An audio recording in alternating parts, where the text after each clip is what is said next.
दोस्तों मैं रंजित कुमार आप सभी लोग का स्वागत करता है अपने यूट्यूब चैनल आर के ऑफिशियल 392 पर। दोस्तों हम लोग जियोग्राफी का प्रीवियस ईयर क्वेश्चंस को आपका प्रैक्टिस कर रहे थे। उसी क्रम में आज फिर से हम लोग जियोग्राफी का कुछ इंपॉर्टेंट क्वेश्चन डिस्कस करेंगे। तो आइए हम लोग सेशन की शुरुआत करते हैं। ठीक है, अगर आप चैनल पर पहली बार विजिट कर रहे हैं तो प्लीज़ आप चैनल को सब्सक्राइब कर लीजिए और अगर वीडियो पसंद आता है तो उसको लाइक भी कीजिएगा। तो चलिए आज का हम लोग नेक्स्ट क्वेश्चन देखते हैं। आपका जो आज का पहला क्वेश्चन है आपका,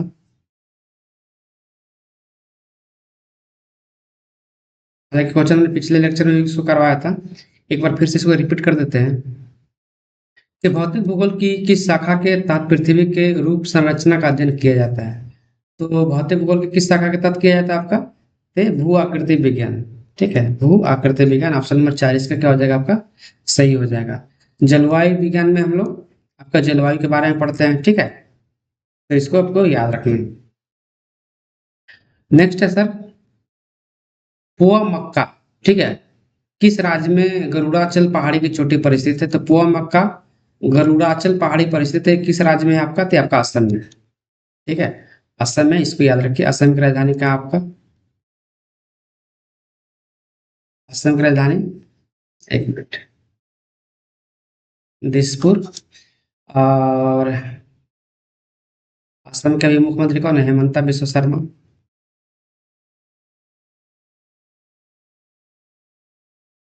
इसको भी याद रखिए आपका।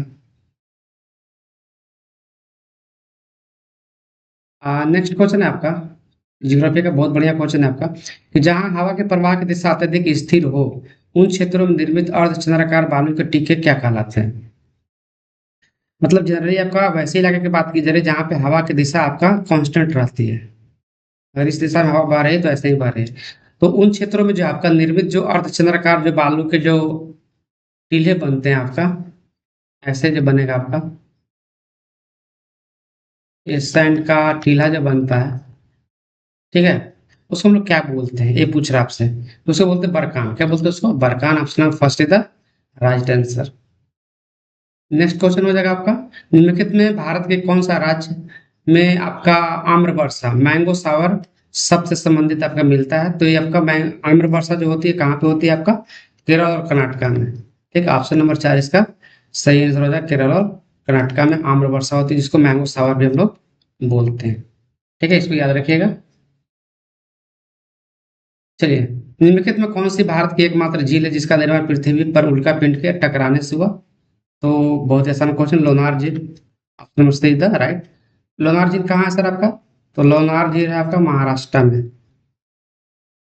ठीक है, इसको आपको याद रखना है। बुलर झील कहाँ है आपका, श्रीनगर में। लोकटक झील कहाँ है आपका, मणिपुर में। पुलकट झील कहाँ है आपका, तमिलनाडु और आंध्र प्रदेश में। तो ये सारा फैक्ट इसमें आपको याद रखना होगा।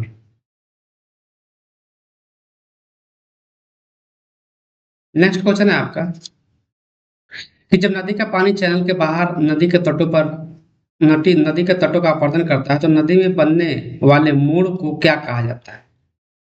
ठीक है, आपके ऑप्शन है आपके पास, गुम्फित चैनल, विसर्ग, वितरिकाएं या सहायक नदी। देखो इसको हमने जो प्रीवियस जो हमने क्वेश्चन कराया था उसमें बताया था आपको कि नदी का जो मार्ग होता है हमेशा आपका कुछ इस तरीके से नदी चलती है आपका, साफ की तरह। ठीक है, यानी इसका क्या हो जाएगा, विसर्ग। नदी जैसे बहती है ना आपका, तब कभी आप नदी इधर काटेगी, कभी नदी इधर काटेगी, और इस से रास्ता बनाते हुए चलती है। इसको हम लोग क्या बोलते हैं, विसर्ग। ठीक है, और ये वितरिकाएं क्या होते हैं, डिस्ट्रीब्यूटरीज होती है। जैसे गंगा नदी बह रही है ना, गंगा आगे जाके होता है टूट जाती है आपका, एक हुगली बन जाती है, गंगा रहती है आपका। और एक सहायक नदियां होती है, जैसे गंगा ऐसे बह रही है, जैसे बहुत सारी नदियां मिल रही है आपको, इधर से कुछ, इधर से कुछ, इधर से कुछ, इधर से कुछ, इधर से, इस तरीके से। तो ये सब आपका क्या होती है, आपका सहायक नदियां होती है आपका। ठीक है, ट्रिब्यूटरीज होती है। और वितरिकाएं क्या होती है, डिस्ट्रीब्यूटरीज होती है। तो इसको भी आप इतना याद रखोगे। नेक्स्ट क्वेश्चन है सर आपका, कि भारत में पाई जाने वाली निम्न में से किस प्रकार की मिट्टी देश के कुल क्षेत्रफल का लगभग 40% है आपका। तो भारत में 40% मिट्टी कौन सी है आपका, सबको पता है, जलोढ़ मिट्टी।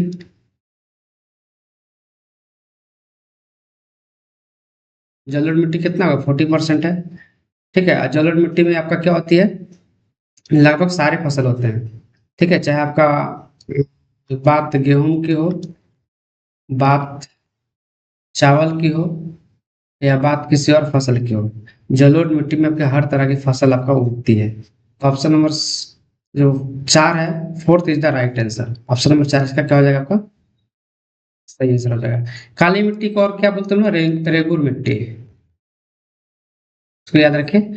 और रेगुर मिट्टी किसके लिए फेमस है आपका, कपास की खेती के लिए। कपास की खेती सबसे ज्यादा कहाँ होती है आपका, गुजरात महाराष्ट्र में। ठीक है, इसको याद रखिएगा। लाल और पीली मिट्टी मिलती है पहाड़ी इलाकों में। आपका लेटराइट मिट्टी में क्या होता है, काजू ज्यादा होता है। और लेटराइट मिट्टी में चाय भी होता है। तो मिट्टी के बारे में इतना सारा आप चीज याद रखेंगे।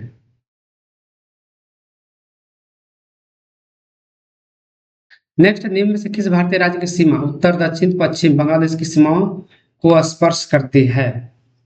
अरे भाई देखो, ये मैप है इंडिया का।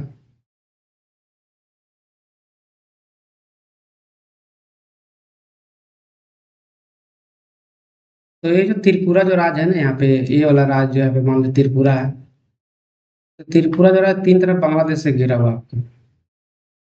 ठीक है, तो यही पूछ रहा है आपसे, कौन सा भारतीय राज्य है आपका जो बांग्लादेश से उत्तर दक्षिण और पश्चिम से सटता है आपका। तो ये हो जाएगा आपका त्रिपुरा। ठीक है, इसको याद रखिए आप। नेक्स्ट है आपका, वन संरक्षण के संदर्भ में नौ दन्य आंदोलन 1987 में किसके द्वारा शुरू किया गया था। नौ दन्य आंदोलन किसके द्वारा स्टार्ट किया गया था, ये आपसे पूछा जा रहा है। तो वंदना शिवा। ठीक है, वंदना शिवा, इसको याद रखिए। नाना पाटेकर के बारे में याद रखिए, मेधा पाटेकर के बारे में। किससे जुड़ी हुई आपका, नर्मदा बचाओ अभियान से। तो इसको भी आपको याद रखना है। नेक्स्ट क्वेश्चन है आपका, दो क्रमागत अमावस्या न्यू मून, ठीक है, के बीच की अनुमानित अवधि कितना दिन का होगा। तो दो जो अमावस्या होगा उसके बीच की अनुमानित समय कितना होगा आपका। तो 29.5 दिन। अरे भाई, एक महीना में होता है ना आपका, एक महीना में एक अमावस्या आता है आपका। तो दो अमावस्या आएगा यानी लगभग एक महीना का वक्त बीतेगा आपका। तो चंद्रमा के अनुसार जो चलता है कैलेंडर, उसके अनुसार कितना होता है बोला, 28 से 29 दिन में आपका एक महीना हो जाता है। तो ये आपका 29.5 दिन इसका राइट आंसर मिला है। नेक्स्ट क्वेश्चन है, एक दिए गए भौगोलिक क्षेत्र में विभिन्न प्रकार की प्रजातियों का विकास एक स्थान से शुरू होता है और वस्तुतः अन्य भौगोलिक क्षेत्रों में प्रसारित होता है, उसे क्या कहते हैं। उसे कहते हैं एडजस्टेटिव रेडिएशन, या समायोजी विकिरण, अनुकूली विकिरण, समायोजी विकास, या अनुकूली विकास। तो इसको बोलते हैं समायोजी विकास। ठीक है, क्या बोलते हैं इसको, समायोजी विकास। Option C is the right answer. Next question is, निम्न में कौन सा जल निकाय पाक जल जल डमरू मध्य के सबसे निकट है।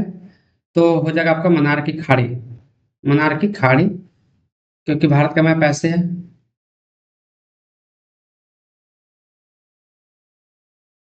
मैप यहाँ पे क्या आपका मान लो ये श्रीलंका है आपका। ठीक है, और पाक स्टेट मान लो इधर है। तो पाक स्टेट के सबसे नजदीक क्या है? इधर मनार की खाड़ी ही है आपका, तो मनार की खाड़ी के सबसे नजदीक है।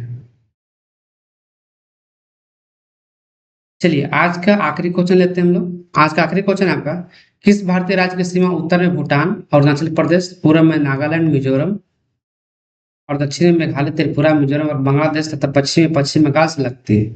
ऐसा कौन सा राज्य है? तो ये आपका असम। मतलब असम के बारे में बताओ कितना, असम का ये भी पता है कौन कौन राज्य से सटता है और कौन कौन देश से सटता है। Option number C is the right answer. तो ये आपका हमने ज्योग्राफी का प्रीवियस ईयर कुछ क्वेश्चन, आज लगभग 10 क्वेश्चन लिया था और इसको हमने डिस्कस किया। ठीक है, और मेरा ये सीरीज आपको जरूर पसंद आ रहा होगा। ठीक है, तो अगर आपको मेरा सीरीज पसंद आता है तो प्लीज़ आप चैनल को सब्सक्राइब जरूर कीजिए, और साथ में आपका वीडियो पसंद आता है तो इसको वीडियो को लाइक भी कीजिएगा। ठीक है, तो आज के सेशन में हम लोग 10 क्वेश्चन लिया था। अगले सेशन में फिर से हम लोग कुछ बायोलॉजी के क्वेश्चन हम लोग प्रीवियस ईयर का कुछ करेंगे। ठीक है, अगला जो हम लोग लेक्चर लेकर आएंगे उससे बायोलॉजी का प्रीवियस ईयर का क्वेश्चन करेंगे। उसके बाद फिर से पॉलिटी का लेकर आएंगे, फिर हिस्ट्री का लेकर आएंगे। इसी तरीके से क्रम हम लोग चलाते रहेंगे। तो मिलते हैं अगले वीडियो में बायोलॉजी के कुछ इंपॉर्टेंट क्वेश्चन के साथ, फिर हम लोग बात करेंगे आप।